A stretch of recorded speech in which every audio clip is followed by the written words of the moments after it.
اور وہاں ان کو ہوش آ گیا اور پھر وہ کھڑے ہو گئے, جاگ گئے, اور وہ پھر پیدل سفر کرتے ہوئے انڈیا میں کشمیر میں پہنچے, اور پھر کشمیر میں جو ہے ان کی وفات ہوئی, اور کشمیر میں انہوں نے کوئی قبر ڈھونڈ لی, قادیانیوں نے کوئی مقبرہ چھوٹا سا ڈھونڈ لیا, اور انہوں نے کہا یہ حضرت عیسیٰ مسیح کی جو ہے قبر ہے.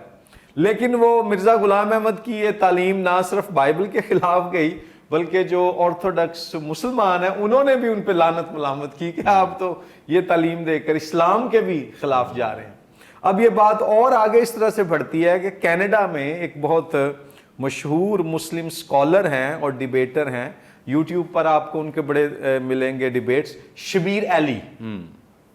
وہ انگریزی میں انہوں نے ڈیبیٹس کیے ہیں. تو مختلف ڈیبیٹس میں جب کرسچنز نے انہیں چیلنج کیا کہ اناجیل سے باہر بھی ہمارے پاس ثبوت ہیں کہ خداوند یسوع مسیح کو مصلوب کیا گیا اور انہوں نے صلیب پر اپنی جان دی, تو شبیر ایلی نے اور آپ لوگ کیوں نہیں مانتے, تو شبیر ایلی نے پھر اس کا حل نکالنے کے لیے دوبارہ جو ہے اسی سوون تھیوری کو لیا جس کو مرزا غلام احمد قادیانی نے لیا, اور اس نے کہا کہ دراصل وہ مصلوب کیا گیا, صلیب پر چڑھایا گیا, لیکن وہ مرا نہیں, وہ بے ہوش ہو گیا, اور بعد میں جو ہے نا وہ ہوش میں آ گیا, اور اس کے شاگردوں نے سمجھا کہ وہ زندہ ہے. لیکن یہ اس لیے پرابلمیٹک ہے, نمبر ایک کہ انہوں نے پسلی میں جو ہے بھالا مار کر کنفرم کیا ہے, پھر اس کے بعد اس کو جب قبر میں رکھا گیا تو کئی ٹن وزنی پتھر وہاں رکھا گیا.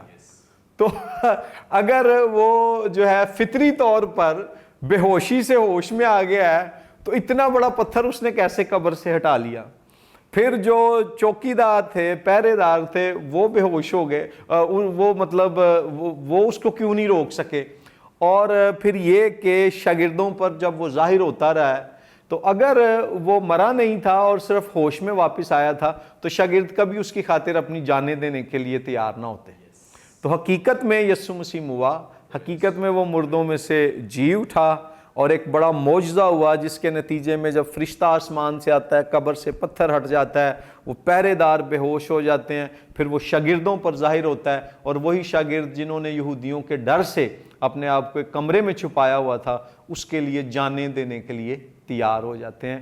تو یہ آیت جو ہے تفسیر کے ساتھ ساتھ اپولوجیٹکس ہسٹری میں بھی ایک بڑی دلچسپ اور اہم آیت ہے. آگے بڑھیں گے اور پاسٹر شہزاد پرویز صاحب سے جانیں گے. جی پاسٹر صاحب آپ ہماری رہنمائی فرمائیں. یہاں پر 35ویں آیت میں لکھا ہے, جس نے یہ دیکھا ہے اسی نے گواہی دی ہے اور اس کی گواہی سچی ہے, اور وہ جانتا ہے کہ سچ کہتا ہے تاکہ تم بھی ایمان لاؤ. کیا مطلب ہے اس آیت کا؟ یہاں پہ جو مصنف ہے اس انجیل کا, یوحنا رسول, وہ بیان کر جس نے یہ دیکھا. پہلی بات تو یہ کہ مسیح کی مصلوبیت کا وہ جو ایک منظر تھا, وہاں پہ کوئی ایک شخص تو نہیں تھا, وہاں پہ ایک سے زائد اشخاص لوگ جو ہے موجود تھے. مگر یہاں پہ جب وہ کہتا ہے کہ جس نے یہ دیکھا ہے تو وہ کسی ایک سنگولر بندے کی بات کر رہا ہے. اگر وہ زیادہ کی بات کرتا تو پھر یہاں پہ صیغہ جمع جو ہے وہ یوز ہوتا ہے, جس نے اسے دیکھا ہے یا جنہوں نے اسے دیکھا ہے. تو یہ لفظ ہے جس نے دیکھا ہے, تو یہ اس کا مطلب کسی ایک فرد واحد کی بات جو ہے وہ کی جا رہی. اب ذرا یوحنا رسول کا جو انداز تحریر اگر ہم دیکھیں تو مقدس یوحنا رسول کا جو پہلا خط ہے اس کا پہلا باب بھی اگر دیکھیں تو وہاں پہ بھی وہ کچھ اسی طرح کا انداز اختیار کرتے ہوئے نظر آتے ہیں. لکھا ہے مقدس یوحنا کا پہلا خط, اس کا پہلا باب لکھا ہے, اس زندگی کے کلام کی بابت جو ابتدا سے تھا اور جسے ہم نے سنا.